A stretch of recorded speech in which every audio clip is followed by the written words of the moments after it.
Buongiorno carissimi e benvenuti in Cambogia. In questo video vi porterò con me alla scoperta della sua capitale, ovvero Phnom Penh. Visiteremo alcune delle principali attrazioni presenti qui, nonché alcuni siti di notevole interesse dal punto di vista storico, perché infatti per conoscere bene questo paese bisogna anche passare un po' per la storia recente, che è stata sicuramente molto traumatica, ma vi spiegherò tutto in questo video. Ovviamente proveremo qualche prodotto tipico, qualche prodotto da street food cambogiano. Come al solito direi che potete mettervi comodi, rilassatevi e godetevi questa nuova avventura. Buona visione! Hello Italy! Hello Italy! Yes!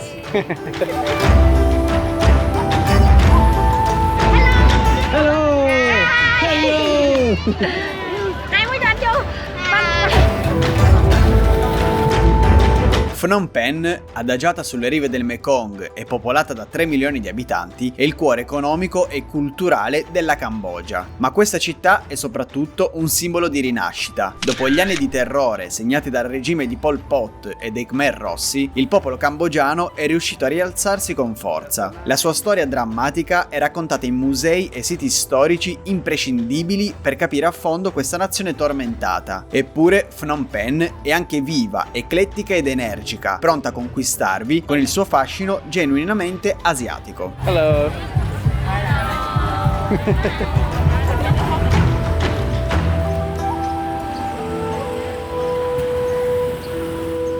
E il primo posto che ho scelto di visitare è il Wat Phnom, un tempio costruito sulla collina che è sicuramente uno dei simboli di questa città.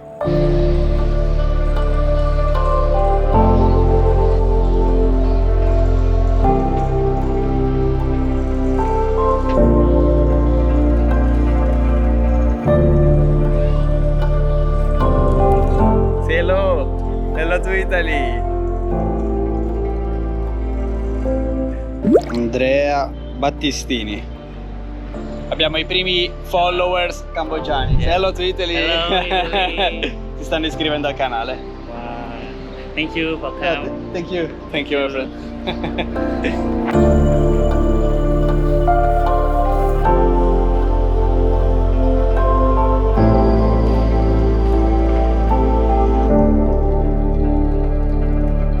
Il Wat Phnom è un luogo magico e vibrante avvolto da un'aura di misticismo grazie alla popolazione locale che lo frequenta a tutte le ore del giorno. È il tempio più famoso e alto di Phnom Penh, situato su una collina di 27 metri. Oggi è un luogo di preghiera molto frequentato, soprattutto da chi cerca fortuna o vuole rendere omaggio agli spiriti. Vedrete infatti molte persone accendere incenso o fare offerte. Quando starete guardando questo video io sarò in Albania e, come per ogni viaggio, avrò bisogno di internet per stare sempre connesso e soprattutto condividere tutte le mie avventure con voi. Qual è il problema? Che in Albania il roaming dati non funziona e quindi dovrei comprare una SIM fisica. Ma con Holafly risolvo tutto in un attimo. Holafly infatti è una eSIM che si attiva in pochi secondi con un QR code e mi dà internet illimitato senza bisogno di cambiare scheda o perdere tempo in aeroporto. Pensate che Holafly funziona in oltre 170 paesi, quindi è perfetta per chi viaggia spesso. Vi lascio qui sotto in descrizione il link se anche voi volete provare Holafly. Tra l'altro con il codice sconto Battistini avrete il 5% di sconto. Insomma, con Holafly viaggiate anche voi sempre connessi. Adesso torniamo al video.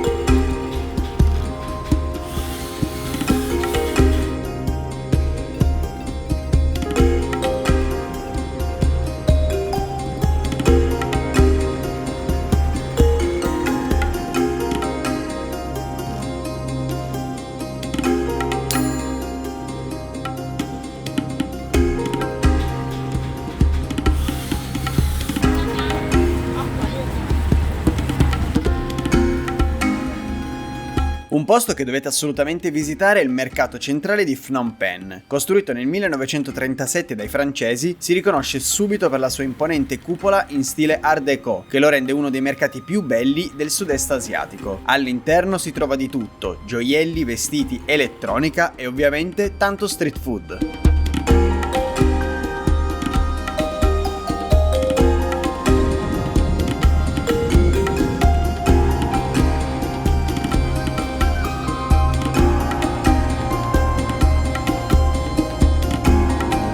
Amici, questo qui è il Palazzo Reale, è stato costruito nel 1865, anno in cui Phnom Penh è diventata la capitale della Cambogia.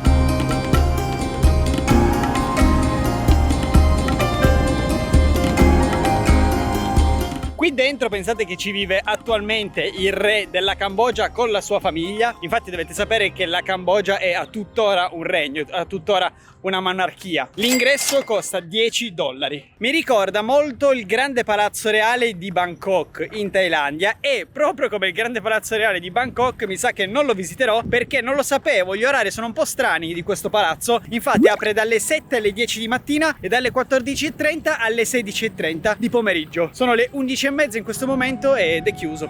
Strano, non lo so, vabbè, vedrò se riesco a visitarlo nei prossimi giorni. Comunque altrimenti sappiate che è sicuramente una delle principali attrazioni da vedere qui a Phnom Penh.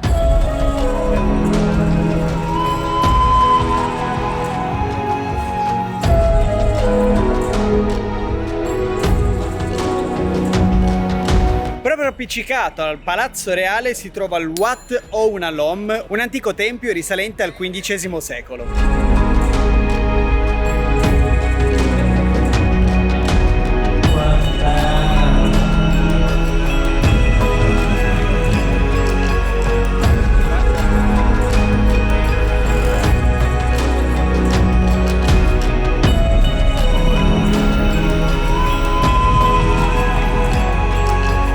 Il Mekong è uno dei più importanti fiumi asiatici e attraversa tutta la Cambogia. La vita del paese, e nello specifico della sua capitale, è intrinsecamente legata al suo fiume madre. Il lungo fiume di Phnom Penh è una delle zone più vivaci della città. Si tratta di una lunga strada pedonale che costeggia la confluenza di 3 fiumi, offrendo splendide viste soprattutto al tramonto. Rispetto a qualche ora fa posso tranquillamente già dire che si sta popolando questa via, ci sono molte più persone. Oggi quando l'ho fatta a mezzogiorno non c'era davvero nessuno, ma ci sta. A Phnom Penh, raga, fa caldissimo in questo periodo dell'anno.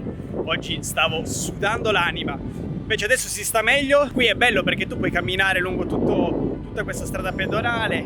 Di qua c'è il Mekong, dall'altra parte ci sono un sacco di caffè, un sacco di ristorantini che danno proprio sul Mekong, quindi è anche una bella situazione. Mi piace, soprattutto appunto di sera, con tutti i locali che si riversano poi su questa strada.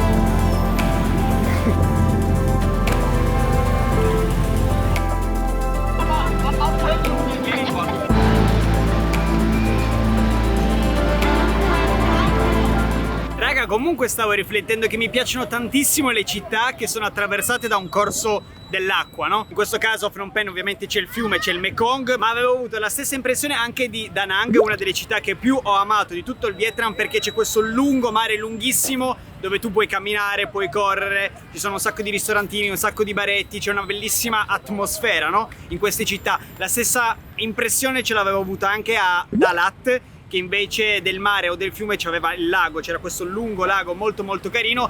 E niente raga, mi piacciono davvero un sacco queste città attraversate da corsi d'acqua, le trovo interessanti, c'è proprio una bella atmosfera, c'è proprio un bel vibe, soprattutto a quest'ora, soprattutto all'ora del tramonto, con tutti i locali che camminano e fanno robe.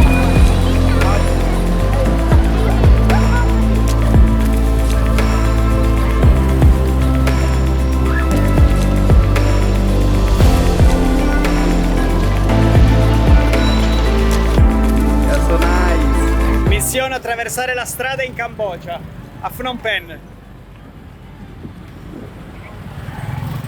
Ok, questa è stata easy. Bisogna dire alle macchine fermarsi. Grazie. E voilà, ok. Easy, sorry. Easy, ormai raga, dopo mesi in Asia, attraversare la strada è diventata così, facile. Mamma mia quanta gente! Ma quanto mi piace Phnom Penh, raga, ma quanto mi piace, c'è una bellissima atmosfera. A quest'ora della giornata, bellissimo, bellissimo.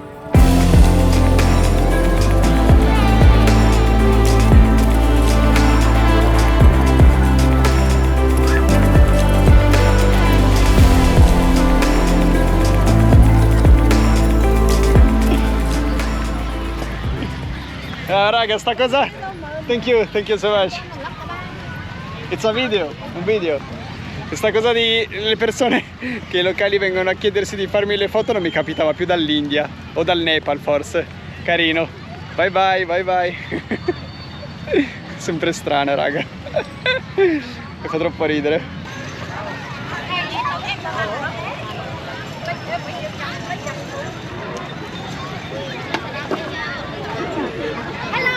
Hello.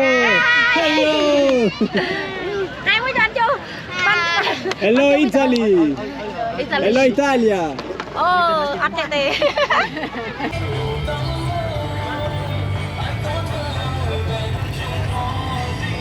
Ok ragazzoni, sono arrivato al night market di Phnom Penh e siccome si è fatta ora di cena e io sto morendo di fame, direi di andarci a cercare qualche prodotto tipico cambogiano. Ho veramente famissimo.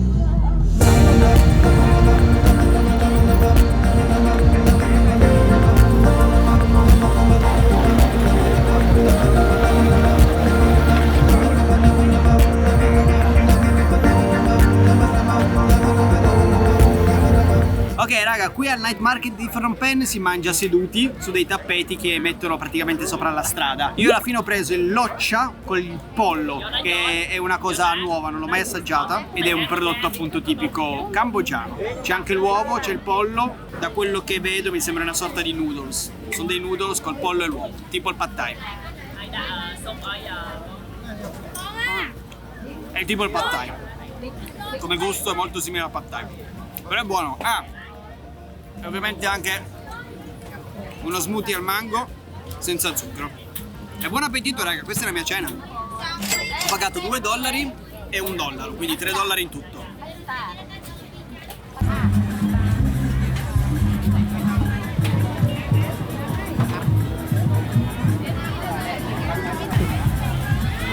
Hello.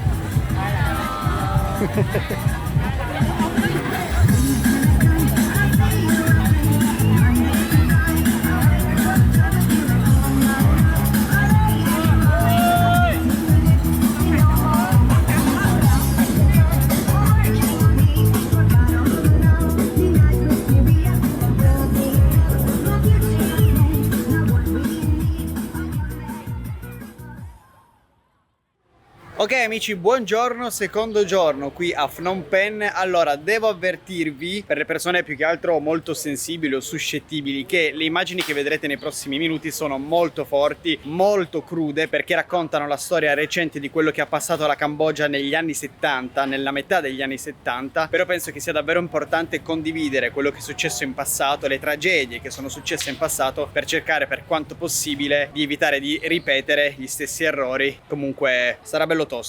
Adesso entriamo in uno dei luoghi più toccanti e dolorosi della storia cambogiana, il Museo del Genocidio S21. Ma prima di raccontarvi cosa accadeva dentro queste mura, secondo me è fondamentale capire chi erano i Khmer Rossi e cosa successe in Cambogia tra il 1975 e il 1979. Dopo anni di guerra civile, nel 75 i Khmer Rossi, guidati da Pol Pot, presero il potere con l'obiettivo di trasformare la Cambogia in una società comunista agraria radicale. Tutte le città vennero svuotate. Milioni di persone furono costrette a marciare nelle campagne e a lavorare nei campi in condizioni disumane. Il denaro, la proprietà privata, le scuole, persino la religione furono aboliti. Ma per Pol Pot questo non bastava. Per costruire questa nuova società, chiunque fosse considerato un nemico del regime doveva essere eliminato. Ex funzionari del governo, intellettuali, insegnanti, monaci, persino chi portava gli occhiali, simbolo, secondo il regime, di istruzione e quindi di pericolosità. In quegli anni, tra 1,5 milioni e 2 milioni di cambogiani, circa un quarto della popolazione dell'epoca morirono per esecuzioni, fame o sfinimento. Uno dei luoghi dove si consumava questa tragedia fu proprio S21, l'ex scuola trasformata in prigione e centro di tortura. Qui oltre 14.000 prigionieri furono detenuti e sottoposti a violenze inimmaginabili. Quasi nessuno ne uscì vivo.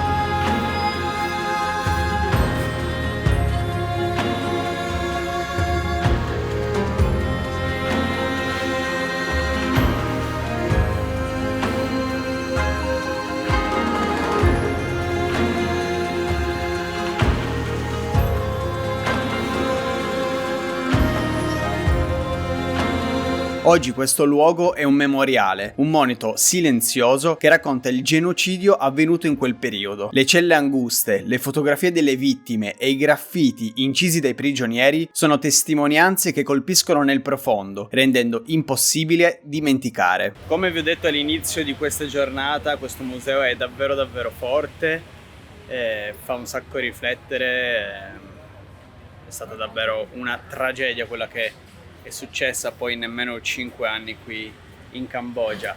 Vi consiglio assolutamente di prendere l'audioguida, ce l'avete anche in italiano, quindi potrete capire tutto quanto e chiaramente vi aiuta a capire quello che effettivamente è successo in quei giorni di follia qui in Cambogia. Dopo essere stati torturati per estorcere confessioni spesso false, i prigionieri venivano portati nei killing fields, poco fuori Phnom Penh, per essere uccisi. Io sono stato proprio in uno di questi luoghi, dove migliaia di cambogiani trovarono la morte. I killing fields si trovano a circa 15 km fuori dal centro della città. Io per visitare questi due posti che vi sto facendo vedere oggi ho scelto di noleggiare uno scooter, l'ho pagato $7 per tutto il giorno, ma sappiate che dal centro di Phnom Penh ci sono tantissime escursioni, tantissimi tour e vi portano qui con delle guide. Vi lascio qui sotto in descrizione alcuni link dove potete vedere i prezzi, le disponibilità e dove potete anche prenotare se siete appunto interessati a visitare questi posti facendo dei tour.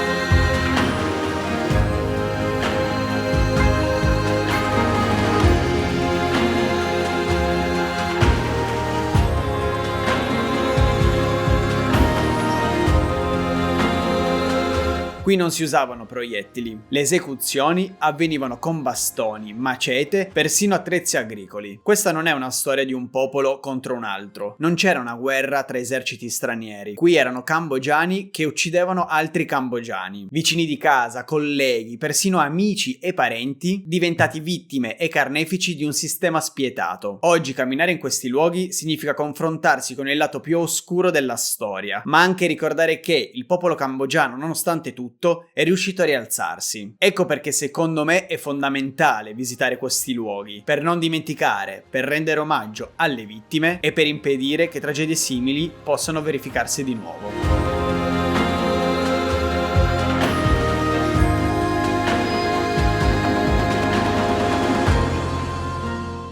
Cari amici viaggiatori, siamo arrivati alla fine di questo video. Lo so che l'ultima parte è un po' più pesante, però davvero sono convinto che per capire bene un paese che si sta visitando bisogna passare anche per la storia recente. Spero davvero che vi sia piaciuto e che l'abbiate trovato utile ed interessante. Se così fosse vi chiedo di lasciarmi un bel like, commentate qui sotto e se non l'avete ancora fatto iscrivetevi al canale per non perdervi tutti i prossimi video. Tra l'altro nel prossimo episodio sulla Cambogia vi porterò ad Angkor Wat, uno dei siti archeologici più visitati, pensate, di tutto quanto il mondo, nonché simbolo della Cambogia. Io vi ringrazio se siete arrivati fino alla fine di questo video. Noi come al solito ci vediamo in una prossima avventura.